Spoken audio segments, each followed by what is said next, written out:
Hi. welcome to GISEC 2018. Thank you very It's the much. second day of the show. So we got a brief from your colleague about what Cylance as a company does. So we would like to know in depth about your market approach, okay? And since you head the channel for the EMEA region, okay? So what kind of market approach does Cylance have in this region? In terms of the types and structure of our partners, partner program, and the markets that we're going to address, okay, so it's quite succinct. The one thing that we are quite privileged to have and humbled by is the fact that we don't have a specific market size that we operate in.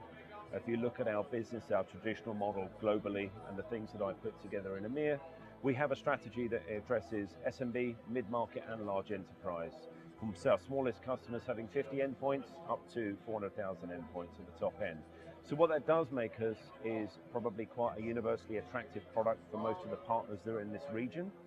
If we look at how we've built out across EMEA, we have three levels of partners. We have our gold, which would be more transactionally based, small cybersecurity companies that maybe do, small transactions a year. Then we have our mid-tier, which are basically mainly national players that specialize in cybersecurity. They could also be very large traditional players in the AV space that are now moving into next gen.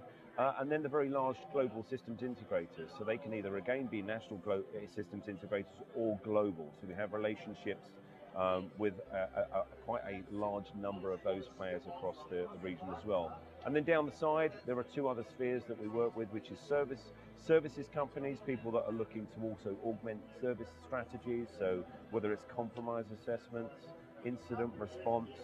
So in the event that there is an incident out there and these companies are looking to transition to service-based orientation, we can help them with that, as well as managed services. So we've got quite a comprehensive program.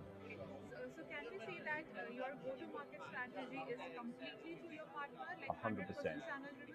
Yeah, I mean, one of the things as a channel lead for any region is that you want to be sure that actually your approach is channel centric, and I can say hand on heart that we're 100% two-tier across all of the regions in EMEA. So that means that we start with the greatest pedigree of distributor in each of our regions, of which we've made our choice here 2 years ago. So we work with Starlink across the Middle East.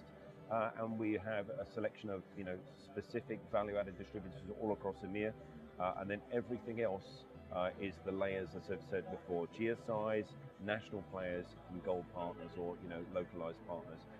And all of the business that's transacted in this region is through channels. Right. So, this region itself, as we all know, is heavily channel driven, right? And the importance of rolling out various channel enablement programs and Yes. training, like awareness campaigns, cannot be neglected, right? So like if we have to give a brief, what kind of partner programs or awareness campaigns do you have for your channel partners in this region? Yeah, I mean, I think if you looked at most vendors in this world, they've got programs that talk similarly. I think the difference between the way that we focus through our partners is to always look at how we can add value to their infrastructure and their strategy. We're living in a very evolving time in cybersecurity, and a lot of the partners are going through massive transition to work out how they can be more service oriented, how they can potentially move into more of a managed service, position with their end customers as well, because a lot's being driven by the desire of the customer and how they want to consume products as well. And we're in a position where we can address all of those. Having the service stream and helping customers move and transition into becoming service-based partners, as well as becoming managed service providers, adds a lot of weight and value to us. And obviously being in one of the most interesting spaces, which is endpoint, and curing one of the biggest problems that are out there in the malware sphere. But what we also do within our program is that we are truly focused on enablement. I'm a big fan of education in every sense of the word, but with your partners, we actually train them in the same way that we would our own people. A lot of partners, what they'll do, a lot of vendors, who I say, will train their resellers on the product and let them interpret what to do with it themselves. We would actually rather train our partners to act as we do. So where we have a pre-sales team within Cylance, we'll train them in the same way that they're trained. So we will train them to run a proof of concept with their customers in the same way that we do. So that's quite unique in a sense, and I've not seen it done quite like that in any of the other vendors or the vendor programs that I've put together before. And put a fair few of these together. So, and then it's all oriented towards adding as much value up front as we possibly can. So rather than again training and letting them adrift with the documentation, we will actually work out a business strategy with them.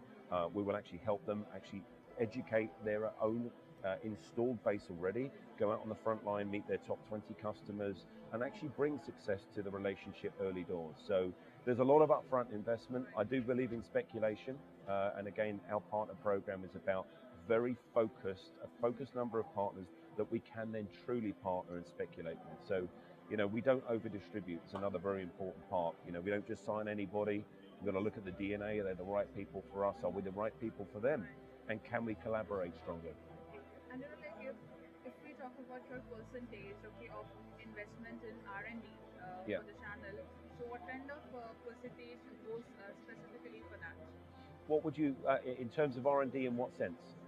So like you know, like there are many investments happening while recruiting a partner, or Yeah. you know, like investing in this events like you know road shows for partners, Hmm. channel enablement programs. Yes. So what percentage of your budget goes for that? So we don't have a fixed percentage, and I'll tell you why we don't do that. It would be a very one-dimensional program if we oriented it with a fixed percentage to invest. If you look at this region here, you know, we're launching with a team at GISEC this week, so this is an interesting time and a fantastically exciting time for us. And when you enter a market, there is again the element that you need to be more speculative. So you need to invest more probably upfront to get the return and actually bring those partnerships to success. So we look at each particular territory and each partner region individually, and we work out what we need to do. We consult with the partners. The one thing we don't also do is just assume we know everything, because you've got to listen to the market. So we listen very closely to what the distributors say here. We speak to the end customers about how they want to interact with the partner community, and then we consult with the partners themselves. The framework of the program stays the same. The investment levels and the speculation changes. And I think again that that shows the diversity and the agility that we have as an organization. So you know, like every company has their own fundamental principles when it comes to their go-to-market strategy. Mhm. So then, like, what is the one go-to-market mantra that Cylance as a company has? Okay, let me be really clear. Certainly I can talk from a channels perspective, less is more.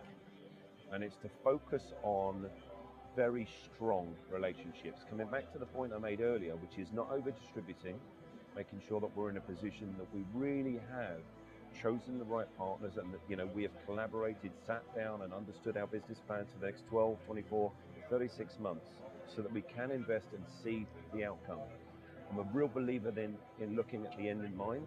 So when we sit down with a partner, we try and work out what our mutual end in mind is. Where are we going? What's the destination that we're trying to achieve? And does that work and fit? And then building the plans that will take us on that journey. You cannot do that if you over distribute and you bring too many partners in, or you don't understand their real desires and drivers to work with you as well.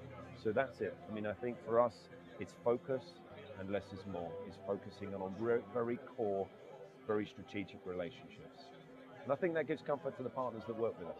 Right. Absolutely. Thank you so much, Stuart, for being with us today. We wish you all the best for the rest of 2018. It's been a pleasure. Thank Thank you. you so Thank you much. so It's lovely much. to meet you.